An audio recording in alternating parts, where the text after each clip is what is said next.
dating is a numbers game. And so you've got to expose yourself to the greatest number of opportunities to meet the right person. So I literally think I went on 3 dates a week for like a year and a half. How did you have time for that with how like busy you are?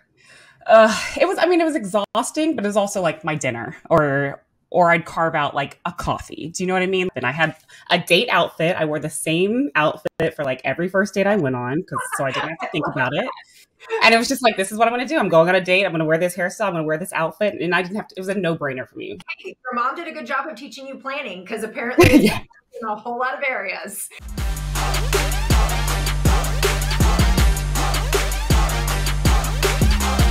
This is Relatable, Relationships Unfiltered. Hey, welcome to Relatable, Relationships Unfiltered. Today I'll be hanging out with Dr. Desi Williams, TV personality and physical therapist. She talks about her approach to finding love with her busy lifestyle and shares an interesting 3-date rule. I definitely admire it, but we all know I'll never be able to comply. So Desi, you are a busy woman. You have a lot going on and not like from all different areas too, like academically, but then media, professionally. How are you juggling all of it? Yeah, I mean, my work has always kind of been like a mixed bag. I'm the type of person who like has a hard time saying no to an opportunity that interests me. So yeah, I run a company. I also still do some it's a physical therapy company. I also still do some treating as a physical therapist myself. I do some hosting. Obviously, I do some reality TV. And just like time management has always been huge to me. I guess that's always been instilled in me. My mom's like a Virgo and she's very organized and I'm a Gemini. So like organization does not come naturally to me, but I was raised by a woman who like kind of modeled like, this is how you get 25 things done in 24 hours. So I just try. I listened to a podcast of yours earlier that somebody was talking about how they like schedule a nap and like, I'm that girl. I'm like, ooh, I think today from 2 to 2:22, I have time for a nap. And like, I'll set a timer for a 22-minute nap. But it's all just about like scheduling, being organized. So relatable to me. That is my life to a nut, like down to the nutshell of like everything for the morning from when I wake up to when I go to bed, everything has to be. And when you're doing so many different things, and then what we're going to tie into this is talking about your relationship and how you maintain a relationship on top of that. Before we started recording, and I had asked you, like, I'm sure he is just as driven. You know, I did an episode recently and she and I talked about women who are driven like you and I are attracted to the driven man. So that sometimes puts us in a little bit of a predicament though, because when you're both that busy, it makes it hard to find time to connect. So how do you incorporate that piece into it? How do you bring your relationship into it? Yeah. So my fiancé is a cardiac anesthesiologist. You know. And then while we were dating, he was still doing his training. He was doing his residency for a year and then his fellowship for a year. So his schedule has always been equally as crazy, if not crazier than mine. But I think for us, it's always been like, I don't know, just trying to carve out times that make sense. Like, I feel like we're both in a position that we've never guilted the other person into feeling like, oh, you're working too much. Like that to me is ridiculous. And I would never make anybody feel bad for following their dreams. And I think he's kind of similar in that. And he's like, I want you to work hard. I want you to be just as dedicated as I am.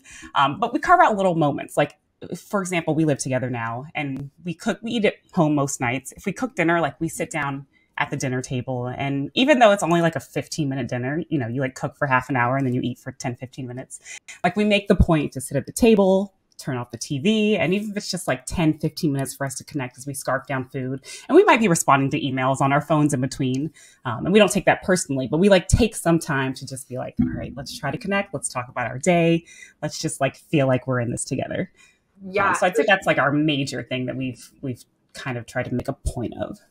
So important because it becomes so easy to become just ships passing in the night when you don't intentionally take that time, especially with such busy lifestyles. How did you guys meet? Well, just like kind of flipping back to that. Yeah, it's interesting because people would always be like, I guess when we were first moving in together, we've been living together for about a year now. People were telling me like all these horror stories. They were like, oh my God, living together is so much different than not living together. Like he's going to drive you crazy at first. And then after we moved in together, everybody's like, how is it? I was like, it's great. Like, if I'm not home, he might tidy up. When I get home, it's a little bit cleaner than when I left. Like, we're totally two ships passing the night, but it was like it it was perfect. Like, I'm like, I like him more living with him than not living with him. So it's kind of like the opposite of all the horror stories that people told us. But, and with you guys being so busy, I mean, that makes sense that even with living together, you're both probably not just sitting around together all the time or whatever. So that would make sense. You still have plenty of your own space, it sounds like.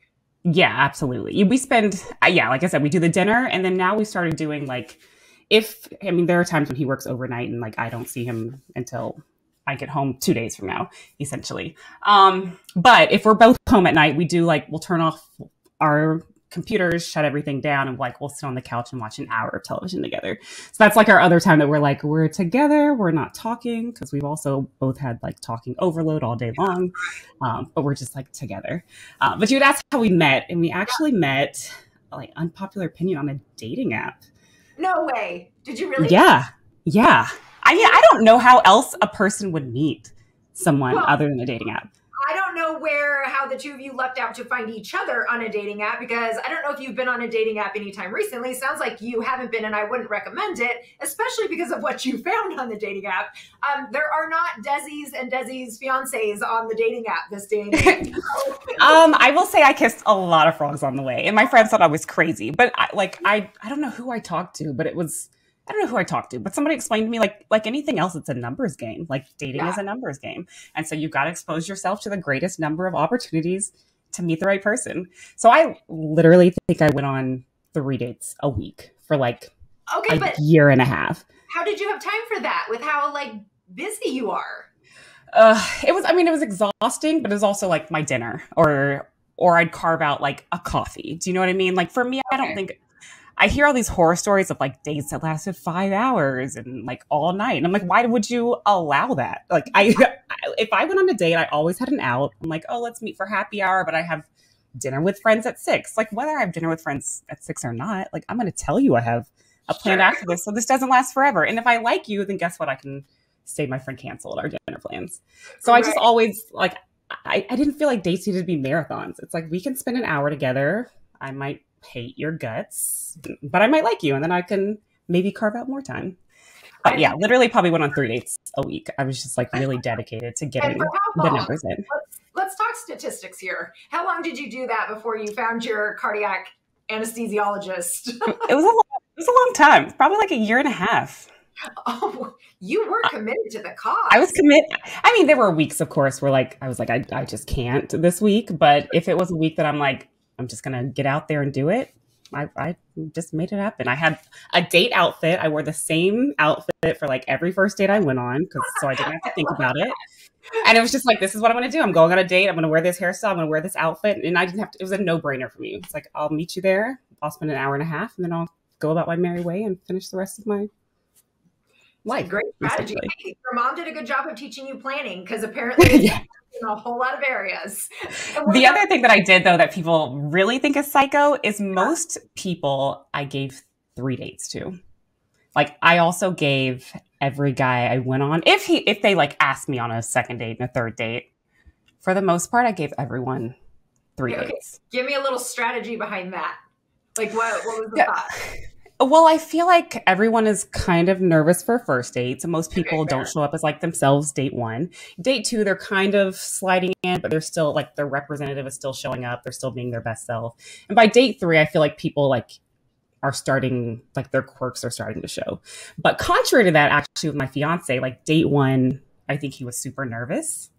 Date 2, like, it was okay. But by date 3, like, he became more talkative and more himself. So I think it can go either way. Like, for a narcissist, they're going to come in real hot date 1, and then you're going to start to see, like, the red flags by date 3. Whereas someone like Jeremy, who's, like, super shy, date 1, I was like, there's nothing wrong with him. Like, it's not really that exciting. But by date 3, like, we had found all these commonalities and shared interests. And I don't know. I just feel like people just need time to become themselves. Hey, I think that's a great approach, and I wish I had the patience to do that, because if on date 1 you're not entertaining me, that's pretty much going to be the end of it. So, but I think that's like speaks. I used to be the same way, but I think so. I also was like attracted to narcissists for a long time, like driven men who are the life of the party, always the center of the room, great at networking. But I don't think they were actually a good match for me. So Like the guy I'm with now was not entertaining on day one. Like I tell people all the time, like it literally felt like an interview. I'd ask the question, he'd answer it. I'd answer the question, I'd ask another question. Like it was very dull and boring, but his answers were good. Like they were good answers. They were answers that aligned with my values, but it was just like, spice it it up. wasn't right. Spice it up. Like, yeah, I would not call it fun, but it was like, I could see how he would make a good partner for me. Sure. Then did the chemistry start to roll in by the third date? Like that's... Yeah. By date 3, he was like, he's aesthetically attractive. So I was always like attracted to him, but it's just like literally when I say it was an interview, like literally I'd ask a question, he'd answer. Ask a question. Like we did that for an hour and a half, and I was like, okay, this has been cool. Do you give him shit about that now? Like, do you give him shit about how that happened? Like, is this going to be the first time he hears about how you? No. He's in the other room, so he's like literally hearing me right now. He's off work today. He's like, yeah, so no, asshole. Yeah. He knows this is our story. It worked out, everything worked out perfectly the way it was supposed to. It did work out. But yeah, over time, I developed the feelings and the butterflies, and I always kind of felt that because he was like hot. He's in great shape and he's really attractive. So I'm like, this guy's really hot. It was just kind of dull at first. The personality part. And how long? Yeah. Remind me, how long have you guys been together? Now about 3.5 years. Oh, okay. So a while. And you're recently engaged. How long have you been engaged for? He always tells people 3 months, but it's been a solid 4 months. So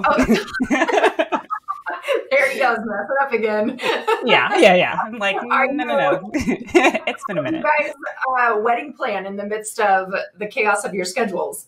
Oh, that's something we've not been very good about. That's why I say like it's funny. People are like, "When's the wedding?" He's like, "Well, we've only been engaged like 2 or 3 months." And I'm like, "No, we've been engaged 4. We just haven't done any wedding planning." So I don't know. He's thinking about going back to school. Crazy, I know. Okay, so what's the plan? I know. Like, what's he going to go back to school for? An MBA. He just wants to like know more about more things. And like again, I'm not going to knock it. Like, sure. Your butt off. I'm here for it. So it's looking like maybe summer 2024 when he has a break from school. Okay. All right. We've done no wedding planning, but the plan is to go to a resort that plans it for you and just pay them the money and that's a good plan. Show up and party. Yes. So because you guys are both, you own a business in the midst of everything that you do. Tell me a little bit about that. Do you guys be co-professionals in whatever you do? Like, does he help with the business? Do you guys do stuff together in that way? No. Maybe in the future he will become more involved. But at this point, his job keeps him like very, very busy. He works a ton of hours, like more hours than any one person. Like I don't even know how it's legal. They let doctors work this much, but they do. Sure. So my life is my profession is very separate from his. Sometimes there's opportunity where networking opportunities come, and obviously he knows a lot of physicians, and physicians can refer to us.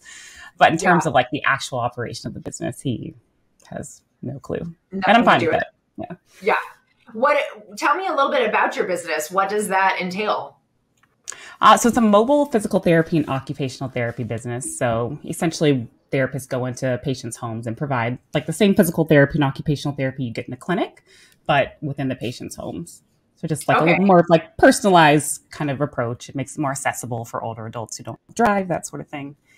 So when did you launch that? Is that's something that you do? Like you own that and then contract out for it, or how do you operate it? Yeah, so I own the business. I have a co-owner who owns the business with me, and then we have a team of therapists that works with us. So we launched like early 2020, like right pre-pandemic, and then that kind of came in and blew us up for a while, and then actually kind of became a thing that worked in our favor because nobody wanted to go to outpatient clinic, and now we have this kind of safer approach where you're working one-on-one with a therapist in your home. So got like maybe 7 therapists that work with us. That kind of ebbs and flows, and all of them are part-time, and we're making it work. Do you still do direct care, like personally? I do. You do? I mean, not a ton. Not a ton. I probably do like maybe 8 visits a week at most. Okay. But that's still, that's plenty. Yeah, that's plenty. Yeah. What is like your typical week consist of? Like, so even when you're talking about you guys being ships and, he's working like overnights and things like that, what does your typical schedule look like? And so, what does that overlap look like for you guys relationally? It changes every week. And I control my own schedule. So I can always take a day off if he's like, hey, I'm off on Thursday and I want to go surfing. If he tells me ahead of time, my life's like, don't plan anything on a Thursday. And then we can spend some time that day surfing or that sort of thing. His schedule is literally unpredictable. I will say he gets his schedule ahead of time. He doesn't do a great job of sharing with me what his schedule is ahead of time. That can be a little frustrating. He needed to join this call with us. We could have done a little like couples counseling here on this. Right. There are areas that we could improve. But sometimes he will say like, hey, I have this day off. And then I kind of, whether he knows or not, I'll like sneak my schedule around and be like, oh, coincidentally, I also have some spare time that day. Yeah. Do you want to do lunch? Do you want to take me on a date for the first time this month? So I kind of like, yeah. So it really ebbs and flows and it's hard to predict. And like I said, there are times when it's like, you've been on call and had to work overnight for 3 days this week. Like, that's crazy. And there's some weeks where I'm like, why are you still home right now? You should be at work. So it's hard to predict. But call is coming in. So yeah. To go check. Right. I think somebody needs a liver. I don't know. Do you travel a lot personally because you do a lot of keynotes and things of that nature, or so are you traveling frequently? Not a ton. I probably have like gigs very infrequently, like a few times a year that I have to go out of town for like a hosting gig or a speech. So not a ton. Yeah. We mostly travel together. Well, I can't even say that. We still have very separate lives. I travel with my friends a few times a year. He'll travel with his friends a few times a year. And then we do like little trips together as well. And what about like when you did the reality TV things that you've done, was that when you were in relationship with him or before you were in relationship? So when I did the Challenge USA earlier this year, we were together. When I did Survivor, I was totally single. And so I had like nobody checking for me. The great thing about the Challenge USA is that they actually allow you to call.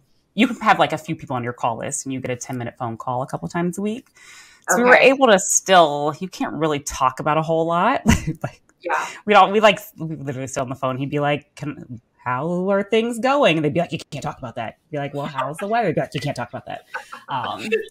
So it was like good and bad to know that I had somebody at home, but he's wonderful. Like he was so wonderful throughout that whole process. Because go ahead. How long were you gone for that? You're gone 6 to 7 weeks. I can't remember if it was 6 weeks or 7 weeks. Good amount of time then. A good amount of time. Yeah. Yeah. But the good and bad thing about the phone calls, like when you're on Survivor, you can't call home. You're literally just like cut off from the outside world for 42 days and like figure it out. Trying to survive doesn't usually come along with cell phones, so it makes sense. Yeah, exactly. And so you like really don't have any perception of like what's going on at home. Nobody, you know, people are missing you, but there's nobody telling you they miss you. Sure. But on the Challenge USA, like that really fucked with people. Like a lot of people would be like, oh, I just got the phone with my husband and he's like saying our son is having a really hard time. And they'd be like down in the dumps for the week.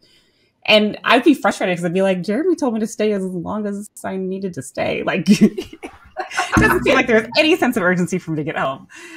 And they'd be like, that's weird. Like, but he's like, literally just stay forever. Like, whatever, I'm holding down the fort. But in retrospect, I'm so grateful that he took that approach because there was never any that was like, oh, Jeremy's having a really hard time without me. Like, maybe I should try to lose a challenge and go home. He was always like, no, do your thing. I'll be fine. Right. And I appreciate that, like, lack of codependency.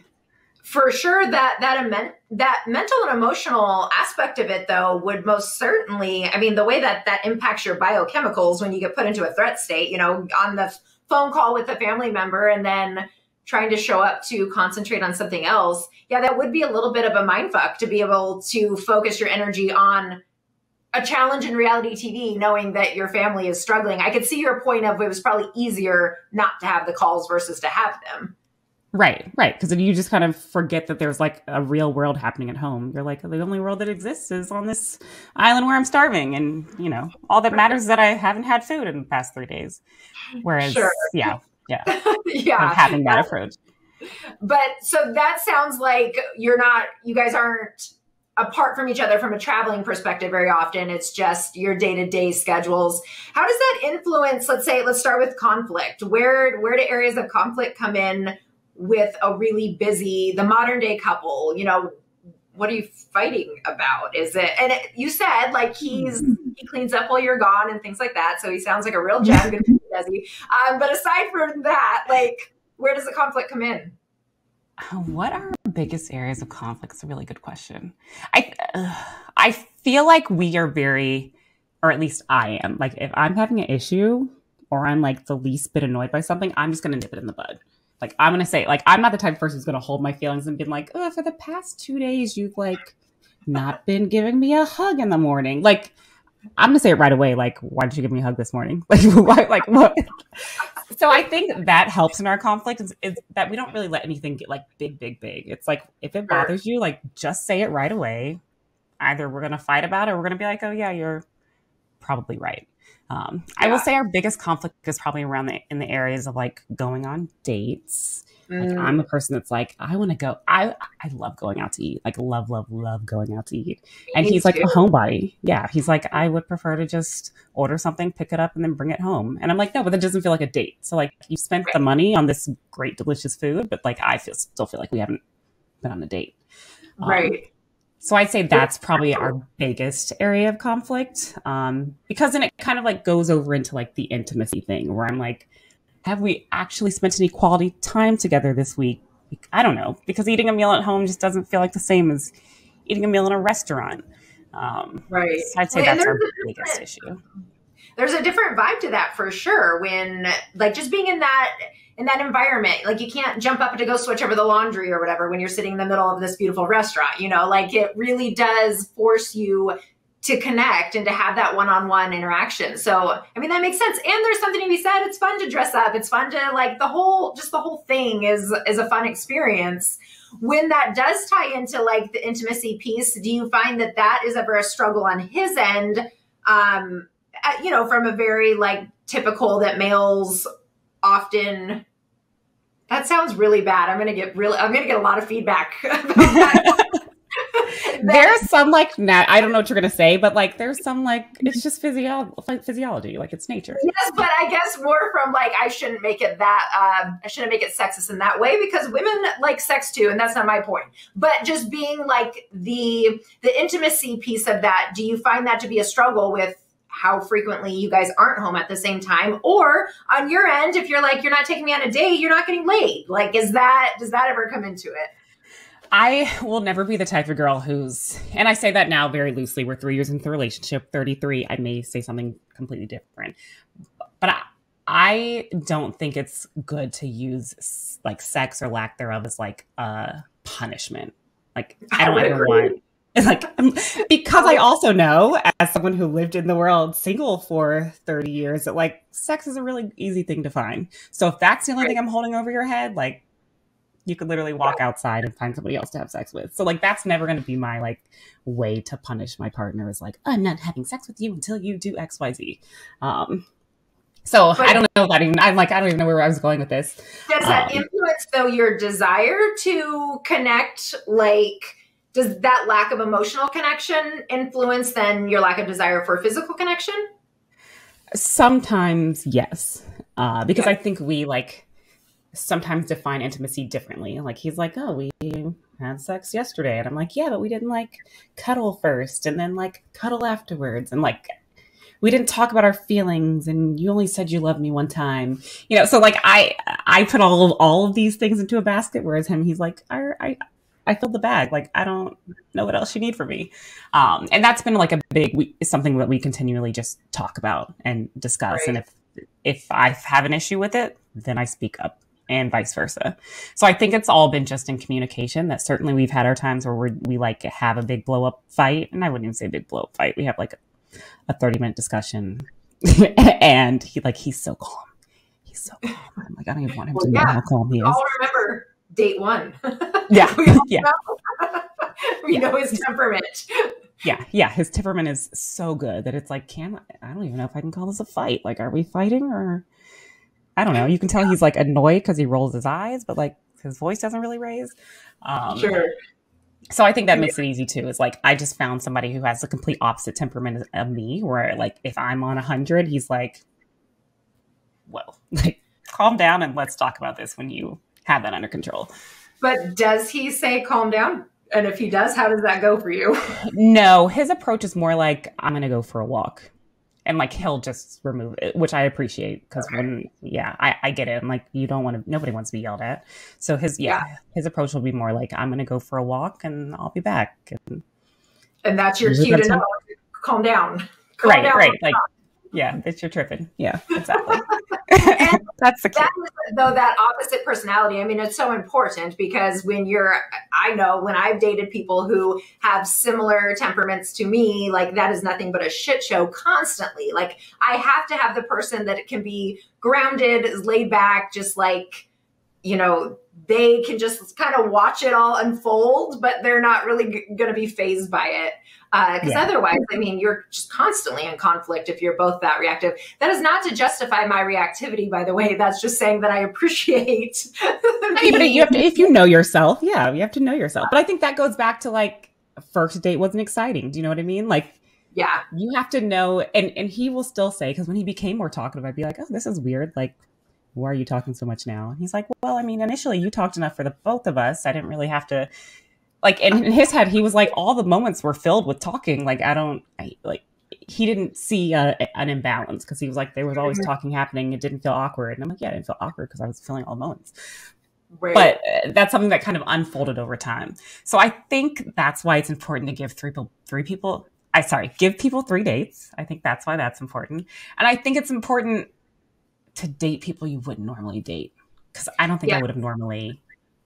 He's not my like typical type.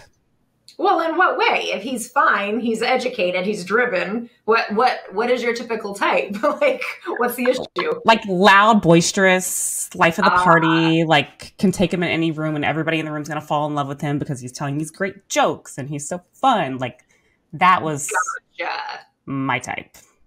Which you wouldn't know until you went on like that, and that's where your 3 dates come in because.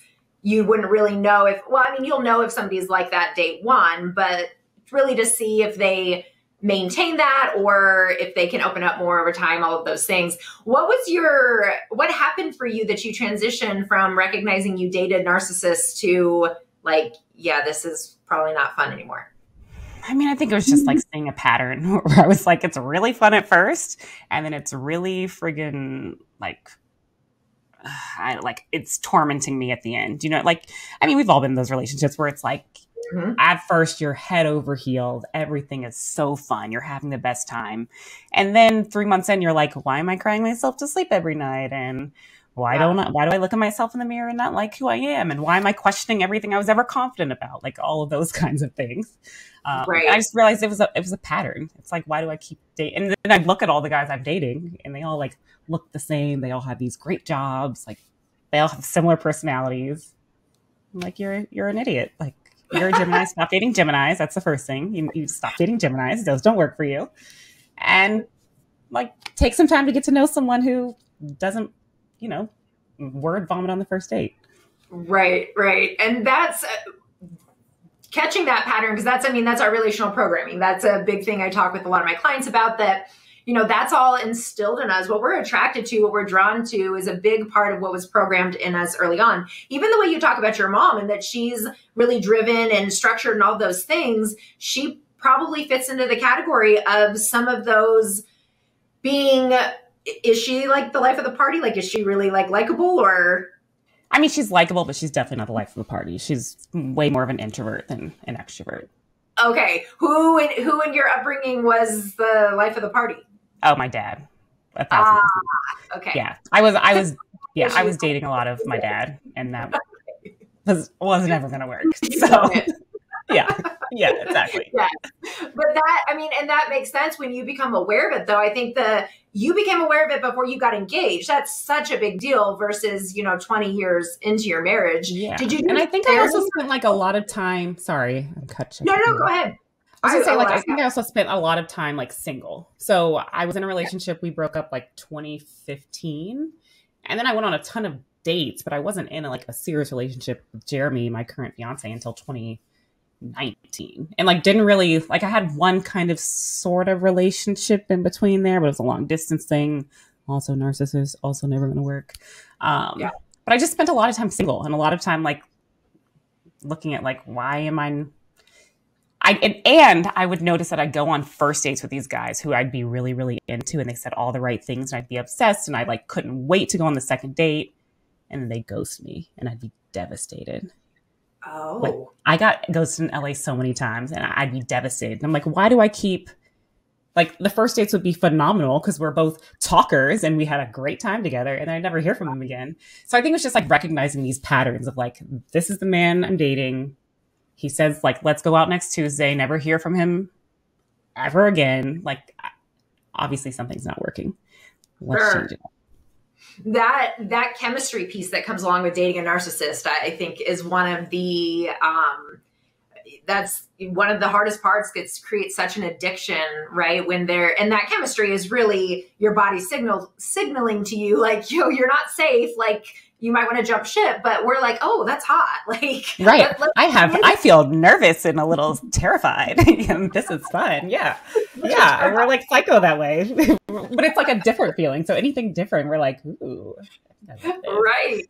Totally. And then when your brain is kind of wired for that chaos, though, then the Jeremys of the world do seem a little more boring, but it's like, that is the good choice, though. That is the person who helps you to feel safe and who you don't go to bed, crying yourself to sleep every night in those partnerships. And when you're able to really rewire that and reprogram what you've been so used to, that's a really powerful thing. Did you do therapy through that process, or did you just do your own work? How'd you come to? So I would say the first time I went, so yeah, I've done therapy kind of, excuse me, on and off. The first time I went to therapy, it was also actually because I was dating a guy, a very narcissistic guy. And we were fighting all the time about like things he thought and things I thought. And he was like, you need to go to therapy. So in an effort to like save the relationship, please him, I don't know what, like I went to therapy. And essentially I don't know if she was paying him under the table, but essentially like every time I'd be like, this is what we're fighting about, she'd be like, well, let's consider his perspective. And it kept me in that relationship. Yeah. Like, I don't know if he's paying you. Like, I don't know what's happening. I stayed in that relationship way too long because that therapist that he told me I needed to go to, like, kept on essentially, like, gaslighting. I don't know if there's a word for it, but it was just like, somehow he was always, somehow justifying all of his crazy behavior. Yeah. So that was like my first introduction to therapy. That was not so helpful, but I think also like, what'd you say? Sounds like it went well.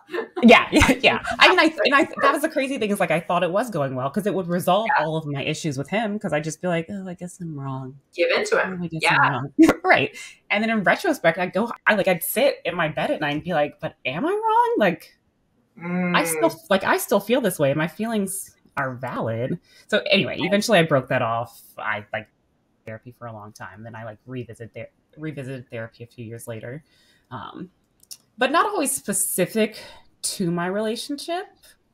But I do think therapy helps to just give you a different perspective on everything. For sure. I'm the right therapist, for sure. But yeah. Yeah. And the what you're even describing with the first therapist, I mean, that is a lot of trying to find that balance between validating somebody's experience, but helping them to see outside of their experience. But when you're picking one side, like when you're leaning into heavily one versus the other, then that does become, I mean, that's just fucking you up so much worse, which is so unfair because now you are literally leaning into the abuse versus setting boundaries around it. It's so funny when you tell that story because I experienced something, but kind of on the flip side. So he had told me, hey, read this book because he wanted to tell me, how my behaviors were so inappropriate, whatever the case. So I read the book and I'm like, oh shit, this book is about you. Like that was my first realization. He did not have any clue as he's recommending this book to me, like that my takeaway is going to be like, oh shit, like I'm in a dynamic with a narcissist. And so right. Oh, you're the problem. Yeah. Yes. And I was like, I appreciate the recommendation. Still took plenty of time to work myself out of that. But I think that that's so funny because the narcissist is going to show up in a way that like, oh, you know, I know everything. Let me help you fix you. And sometimes in the process, we're like, oh, okay, now I get it. And then sometimes you get mind fucked by your therapist. But, you know, it goes either way. Right. Yeah. And he was in therapy too, allegedly. But I'm like, what is your therapist saying? Like, and it turns out it was like, yeah, an old friend of his that was his therapist. I'm like, your therapist is telling you whatever. Sure. Didn't work out. Glad that's in the past. Yes. And then I will say, like, I do have to give a lot of credit to my mom because my mom is like the most practical human being I've ever met. Jeremy's probably like the second most practical. My mom is like the most practical. So even when I don't know, she's just always kind of broken down the idea of marriage and relationship in a different way than I felt like any other woman did. So most women are like, oh, well, even my friends will always be like, oh, wait, like he doesn't give me like butterflies. And which butterflies, as you said before, can sometimes just be like fight or flight. Like, you're right. That could be a red flag. And so she asks the more important things like, well, does he feel safe? Does he make you feel safe? Do you feel secure when you're with him? Do you feel like you can be yourself? Or do you feel judged? So I think like we've all been programmed from rom-coms and Disney movies and whatever else that like love is supposed to feel like this like crazy, chaotic, exciting thing when like real healthy love should just feel comfortable. Yeah. Like, you should just be able to feel like you with somebody next to you. She's also always been a huge thing. Like when people say like, you complete me, she's like, no. She's like, a man should never, ever, ever complete you. And if you don't feel whole before you, or a woman, you know, whoever, before you partner up with someone, like you're not ready. And so I do have to credit maybe my mom is just like the ultimate therapist because she would always kind of knock me back and be like, I hear this guy, you're telling me a lot about him, but like, I'm not really hearing anything sustainable or anything that like secures a future or anything that feels like a good long-term partner. Like all the details you're telling me about so-and-so just feel like fun, which is good for now, but are you looking for fun or are you looking for a partner? That's really nice to have somebody that you can trust in that way. And that, you know, like, you know, especially as your mom, you know, she has your best interest at heart, and for her to be able to challenge you in that way and for you to be able to receive it, because a lot of times when people like push back and challenge, it's hard to receive. Has that not always been the case? I mean, to be fair, to be fair, I have not always received it very well. And we've even like my mom and I will get in fights about it. And she's like, well, if and now she's in a place where she's like, I understand that I'm opinionated.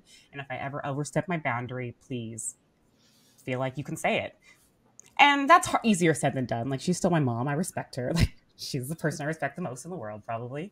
But I don't know if my mom goes to therapy. I know for sure my sister goes to therapy. I don't know if my mom goes to therapy. So I don't know if that's something she's kind of noticed or something she's reflected on her relationship with her mom. Are your parents still married? Yeah, my parents are still married. Oh, wow. How long have they been married for? Forever and ever. I don't know. I'm 33. My sister's 35. So I'm assuming like maybe around 38 years. Okay. Probably somewhere around. But I will say they've modeled like, you know, there's have always been ups and downs in their relationship, and we've seen that. But they spend a healthy amount of time apart. And that's something I very much appreciate. And same thing with like Jeremy and Jeremy's parents were still together until his father passed away a couple of years ago. But they also spent healthy time apart. Like his mom travels with her friends separate from his dad. My mom travels with her friends separate from my dad. So they've always, I think we've both seen relationships where people are not codependent and people like, we have our two separate lives and then we come together and, you know, we create this great life together, but it doesn't mean that I still don't have my separate interests and friends and relationships outside of just this. Do you ever struggle with being hyper independent? Like, is that hard for you to let him take care of you or to let him be? The look on your face, you look like very, very deep in thought. Is that ever a struggle for you? No. Should I ask him? Can you ask him to walk over here for a second? Let me think about it. I know. I'm like, what I say and what he say are probably very different. I will say I'm Sure. very opinionated. But he also values, for the most part, values my opinion until he's like, all right, that's enough. Yeah. But while I'm independent, I've always like still felt like there are certain gender roles a man should have and a woman should have. And so while I want to be able to support myself and take care of myself and not need a man, like I still want a man. Like I still want to not have to pay the bills if I don't have to pay the bills. But like I can help if you need my help. But if you don't need my help, even better. Right. So that's not so much a struggle for me. Like I don't feel like I gain my self-worth from being able to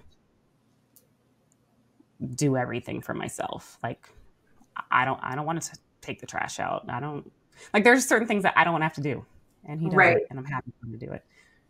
Right. So you'll lean into that. So it really is the interdependence that you guys have established, and that, you know, you can be you, he can be him, and then together you can be a we, a be an us. And that sounds like both of you have a really healthy outlook on that. Does he ever lean in one direction or the other, whether independent or dependent? He can tend, and this is something that again, it's like yo-yoed up and down our road because he knows I'm independent. There were times early on in our relationship, like, and these are little examples, but it's just the thing that sticks out in my head the most. Like we'd go hiking and he'd be like 100 yards in front of me. And I'd be like, Jeremy, I could have been eaten by a bear back here. And you had no idea. Like I could have fallen off the side of the cliff. And he'd be like, I know you're capable. Like you're not going to die. And I'm like, yeah, but that's not the point. Like you weren't close enough to save me if it would have happened. Exactly. But it could happen. So those are like ongoing conversations we have. But again, I would bring it up either in the moment or immediately afterwards. Like I'm not letting these things fester forever. Like, Sure. You left me on this hike. Stop leaving me on this hike. I want to know that if a bear comes, you can save me. And yeah, we've had to like, I mean, yeah, it ebbs and flows, but he's receptive to the feedback. Like it sounds like you both are willing to take the feedback and then change accordingly. I mean, I'm not the.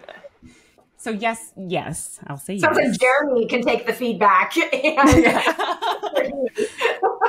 And even that, I think initially in our relationship was an issue because you'd be like, you always have something to say. And I'm like, it's not that like they're big things I have to say. It's just, I'd rather say it than it to like sit on my heart and like become a wedge between us. So I have like, I have had to learn to choose my battles. Like, yeah. If it's really not a big deal, I just don't say anything anymore. And that's something I had to learn because I can be nitpicky, like sure. Only because I'm like overly expressive. I say everything that's on my mind, and sometimes like people don't want to hear your opinion. And that's something I've had to really learn and practice. And that, I mean, I call that taking the pause. I do the same thing. And I think it ties into, well, I'm just going to justify it this way, whether it does or doesn't, but it ties into like being driven and successful and, running businesses and all these things that we have to balance every day, that there is this element of we're hyper aware of everything around us because we're balancing so much constantly. So that's how I'm going to justify it. But with that, I know for that's me, right. I have to take it like a pause before, even when my son, I have a 15-year-old son, and, it's like wanting to redirect those things, or when I am dating, like constantly wanting to like basically express myself. And it's like, yes, that is a good thing. But for me, I have to kind of stop and check in, like, what is the value in this statement? Is this a me thing? Like, get over it. Or is this truly something I need to express? And so that's what I've been working on, whether the people listening in my life agree or not. Yeah, no, I think that's a perfect way to put it. Yeah, because I used to piss people off all the time. I'd be like, why does so-and-so not like me? And then like Jeremy calls me provocative all the time. He's like, you're provocative. I'm like, what do you mean I'm provocative? He's like, you just like say things that you probably shouldn't say. Like, so he will call me out on it. And now that he says it, like I'll be in a social situation and I'll be about to say something. I'm like, Desi, I think that's provocative. Like, I don't think that person needs to hear that right now. And then sometimes it'll still come out. And I feel like our social circle knows me well enough at this point that they're like, that's just Desi being Desi. But he has certainly pointed that out in me, that he's like, you probably over express more than you should. Yeah, I can relate to that. The double-edged sword of that is that the people who love us, that's why they love us, because we're entertaining in that way. And like, keep them on their toes. They're never going to know what to, they're never going to guess what we have to say. But then I can imagine it probably does get maybe possibly overwhelming or can get old at times. So I hear you, Jeremy. I will tone down my provocative nature as well. Yeah. So that's always, now that's my filter. That's what I'm doing during my pause. And I'm like, is this provocative or is it? Because in my head, I'm like, this is just a truth. Like everybody. Sure. Or it's just everybody funny. is thinking what I'm about to say. Wouldn't. Yeah, it doesn't. Do it for the punchline. It's hard to resist. Right. Exactly. So Desi, where can people find more about you, even your business? And you're in California? Is that where do you guys reside in California? Yep, we are in LA. Jeremy's born and raised here, so we're never leaving. Okay. Very good. So tell us where people can find you on social media or on your website. Yeah, so the best way to follow me personally is at Instagram, essentially. So Desi J. Williams on Instagram. And my business probably through our website, which is apluscarela.com. We also have an Instagram, apluscarela, but it's, I don't know, not so exciting. It's not as fun. It's not as provocative. Not as provocative as my personal Instagram. So follow me there. It's better. Yes. Well, Desi, I appreciate you coming to hang out today. You've been a lot of fun. I appreciate you being vulnerable and sharing with us. And I'm sorry in advance to Jeremy for how this conversation went, but I really appreciate it. I'll let you know if I get in trouble when he walks out of the room. Yes, please do. He's going to roll his eyes, so it'll be fun. So funny. All right. Well, thank you so much. We'll talk soon. Thank you. Thank you to Desi for joining me, but more importantly, thank you to Jeremy for being the highlight of our conversation. Thank you all for hanging out with me today on Relatable Relationships Unfiltered.